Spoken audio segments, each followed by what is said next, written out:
Mary, Zoom cut us off at the end, but I just want to say thanks for what you've done, for who you've been, and for who you'll become. Okay, thank you. This is a honorary presentation for Mary App, who's moving away to somewhere on the East Coast. She's moving down east, as they say out there. That's that's right. Okay, and we'll let Joe introduce her, since he's the second oldest member on the. Okay, well, introducing the longest surviving member of the Video Producers Club is Mary Apt. And she's done a lot of stuff with the club, including being the host of different programs and working with different people and teaching everybody how to edit. And we used ancient machines for those that don't know. For those new people here, the newbies that just use computers, we had a big old console with VHS tapes that we stick in and stick out and all that stuff. And that's how we got to do our editing. It was horrendous in those days. Is that right, Mary? Yeah, we didn't call it slog along, we called it analog. And I want to say that, I'm not the old, there was something before that I couldn't think of the name. They used to be called Portapack, how they did their recording. One person had the camera and the other person had the audio. It was a deck. It was a record deck. There's the expert. And look at this, look at the office. It looks so tidy. How are you, Robin? I'm okay. How are you? I'm going crazy. You had your hand up. Are you there? Okay, we'll wait for her to come back. Robin, why don't you say some things about Okay. Mary for us here? Mary App is such a unique individual. It has been a pleasure to meet her, learn about her. She's a remarkable woman, and in the older equipment that she was referencing, one of the it was editing from tape to tape, and there were lots of components that were included in making those transitions. One of those items was a mixer that had a lot of different special effects on it. And Mary was absolutely fearless and would try every single option for a special effect. And if she would use it, and even if she didn't like it, she would use it and say, well, that didn't really go the way that I planned. But she tried it. And she, like I said, she's absolutely fearless. She was one of the, she was not fearful of any new equipment. It was like, jump in.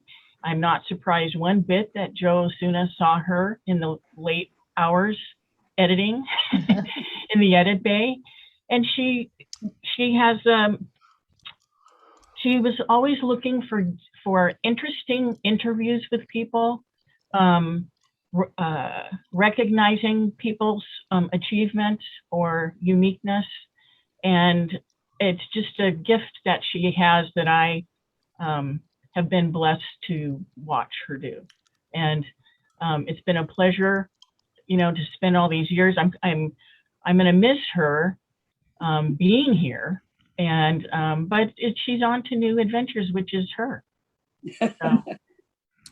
Okay, I think we can take that comment as kind of a theme or motto of Mary's. It didn't really go as I planned. Because she often said that when she'd finished a project. It didn't really go as I planned, because she had one or two things in there she wasn't very happy with. But you did a lot of really good work, Mary. Yes. Dee, you had your hand up earlier. Got to turn on your mic. Yes. Hi, Mary. This is Dee. you were one of the first people when we started our TV show, Harmonizing Humanity, that volunteered to be interviewed. And you were working with memoirs and writing, and you shared so much of your life with us, and you were so flexible. We were so new at this. You were probably the second or third person, and we still had camera troubles and audio troubles, and you were just so patient through the whole thing, and it came out just marvelous. And we were just so grateful that we had you as a test, and we've gotten better over the years, but it takes those people that have to watch when we're fumbling. So thank you so much, Mary. I'm glad you continued. One of the most adventurous things I ever did was with Dr. Luke Kim and Anna Derby. I actually made a program that we submitted for a WAVE award. It was the picnic that the Korean Club gave for veterans of the Korean War. And they invited people from town. It was really broad in its scope, and they had a lot of people, and they brought mementos, things from their service careers to share, like photo books and things like that. It was a really great show. It included an opera singer that sang a very famous Korean song. I won't say the name of it now because I can't remember just exactly how to pronounce it. But it was shortlisted for the WAVE Award, to actually get top billing or whatever. But at least we submitted it, and it was quite a process to do that. And with Robin's help, we got it submitted. And I think probably what held it back from being a success might have been over editing. We probably made too many efforts to pick and nitpick little things out and put things in. That I would believe that was what caught us.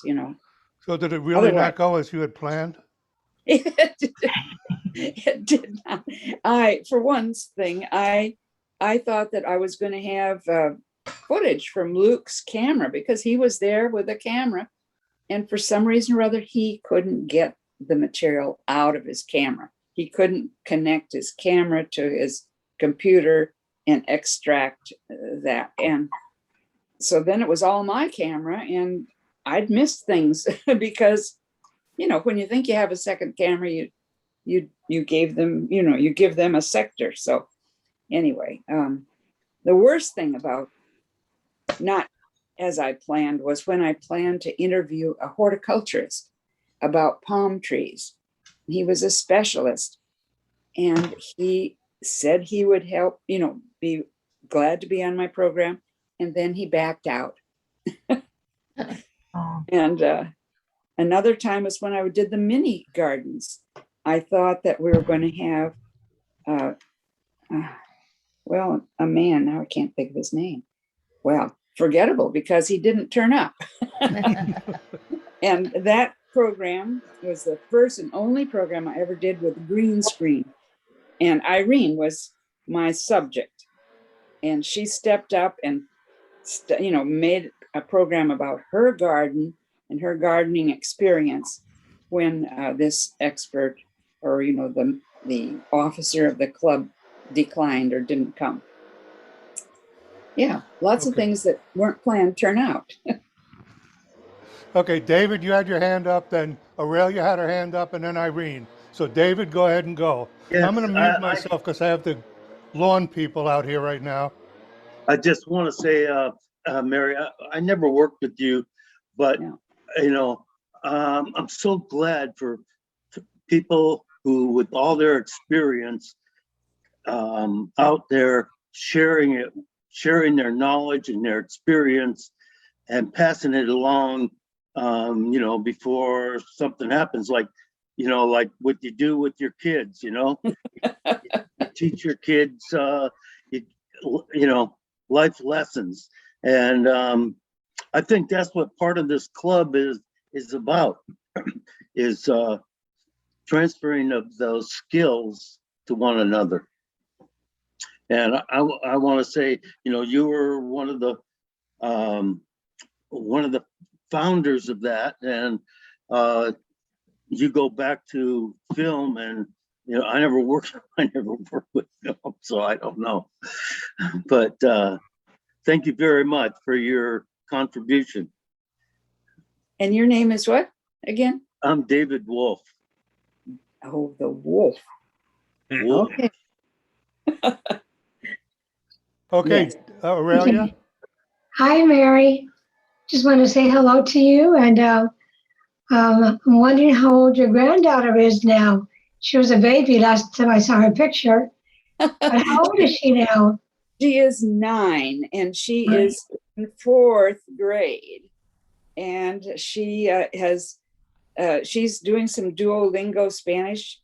And she also, of course, has a Spanish speaking mother and is deeply ingrained because she's made several visits to Ecuador to visit extended family there. And she has a teacher now who's exchanging information, teaching her a little Hindi. This woman's from India and she speaks, you know, she knows this Hindi language, and she recognized Celeste for having a knack for hearing and repeating a new language. And so they're going back and forth. Celeste is teaching her some Spanish and she's teaching Celeste some Hindi. Did you happen to learn any Spanish yourself? Celeste? No, do you know any Oh. Spanish? Yes, I took it in high school. I loved it, absolutely loved it. And I recently have started trying to be a good Duolingo person, but my vocabulary isn't wide enough to like read a book or really I can't do much. And it certainly can't keep up with my daughter-in-law and her friends when they're all talking. But I want to thank you also for your patience with Joe. He ended up being a really great editor, and that's because of you, because you helped him in getting started. So thank you, Mary, and have a wonderful life in Maine. We're going to miss you and think about you all the time, especially when you pass by your place. I'll always think about you. I'm going to So- think of you when Celeste and I have a crossing guard to help us walk to school and back. We have to cross 2 busy streets, have very nice crossing guards. And I knew one of the best crossing guards ever in you. Thank you. I loved it. Yes, I miss it. Okay. Bye. Have a good life in Maine. Thanks. Irene, did you have something to say? Irene? Yeah, Mary, you were, I still have your phone number. You were the first one I called. I was so excited watching Channel 3 and seeing everything that was being produced and I called you and you got me into the club and with Kate Pedigo. Oh, I'm just so excited. I have that machine that you were talking about. Can you see that? Yeah. And that was so confusing to me. I was so scared to use that. And then after I got into going down to Channel 3 with the studio down there. And that was Robin. That was so exciting for me to be to join. And one of the experiences I had with you was, remember when you had the cameras that were the tripods that were round and they were rolling? And Oh, yeah. yeah, you used one for the disaster in Channel Clubhouse 2, and we were rolling around. We all had cameras and we were going around, and that was one of my experience with you. And then with the garden, that was pretty exciting. You had such wonderful film yourself that you contributed into that program. That's the one that we used the green screen and we got you to be standing in front of your plot in the mini garden. And we did it all right in the studio with Wild Bill, remember? Yeah. What was his last name? Wild Bill Holden. Oh, Holden. That's right. Bill Holden. He was a very dramatic voice and interviewer. Yeah. And then you did another one with Kate and the art group when Kate was signing books and things. Mm-hmm. Yeah. Yeah, you're a fabulous person. I'm just so honored to know you. You always made a great second camera, and I appreciate that. Thank you. Janice? Mary, you were one of the first persons I met in video producers, and you helped me a lot. I don't think you realize it, but a lot of times you had the answer to my question, and you were very kind and gave me the answer. And I thank you for all the help that you gave me, and I will miss you. I'll miss seeing you too. You've done a lot of producing, and that's something we need more people to, get in there and at least get once a month a program out. With as many members as we have, we should have a lot more new programs, don't you think? Yes. Because the people that get enthusiastic and join the club all have a lot of potential, but some of them are shy to exert it. Well, somebody said somebody put the message out that it was very difficult to learn this. Well, it's not brain surgery. It's you do have to learn a lot, but if I can learn it, anybody can learn it. Well, maybe you have to make mistakes to have something to correct. Correcting something is a lot easier than initiating it. So just go and do something and then fix it. Yeah. Or do it over. Yeah. I was thinking about that early program Ray Jarris and I did about, he wanted to drive the car and I was going to take the pictures out the window, out the open window of the different gardens as we drove up St. Andrews or whatever. I'm thinking, a solution to our problem might have been, instead of trying to slow down the camera and focus more on one little scene we had, we should have speeded it up. I think that would have been an interesting high speed drive by. Okay, so you're still editing things like they didn't really turn out as you planned, so you want to edit it now, right?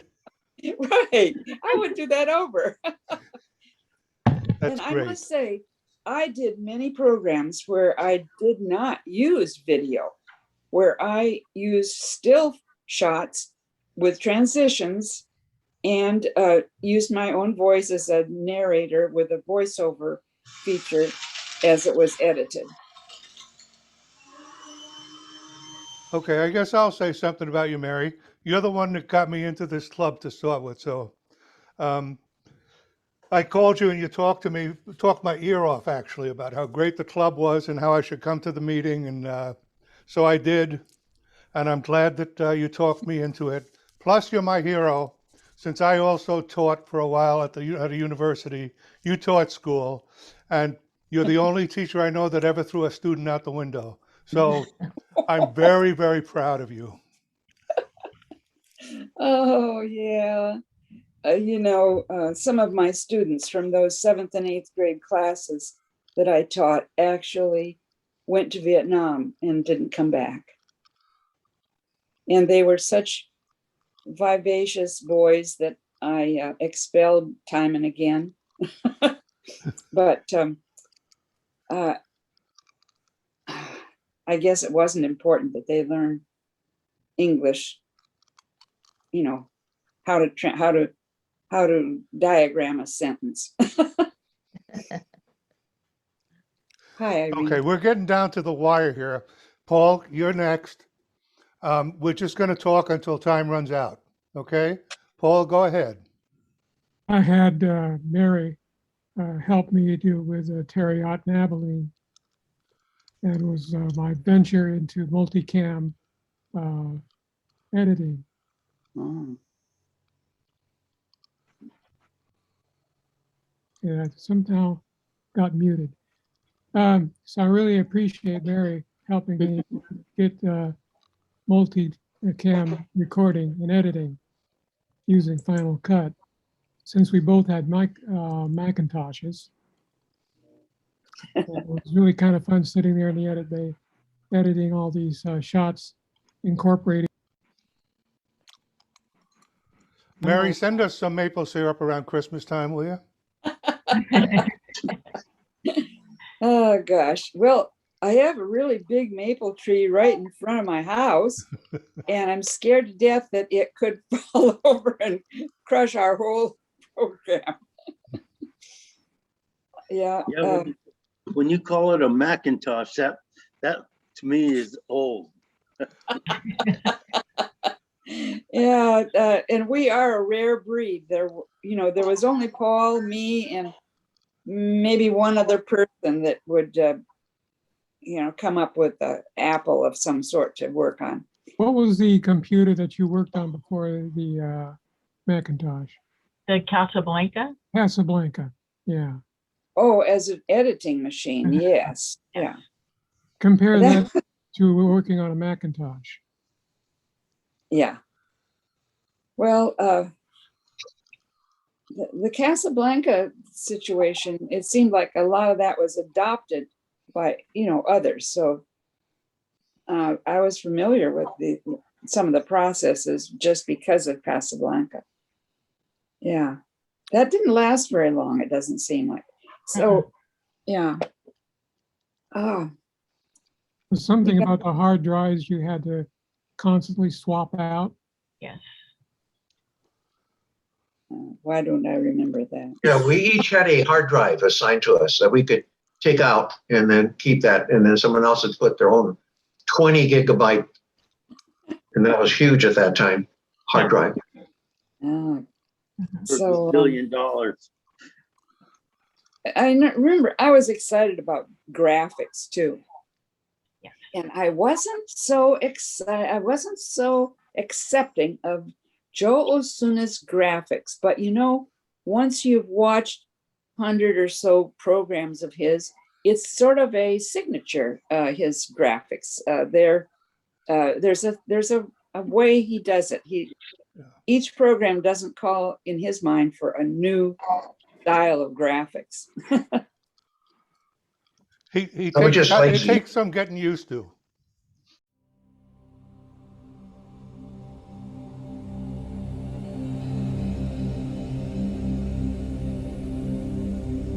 Ooh.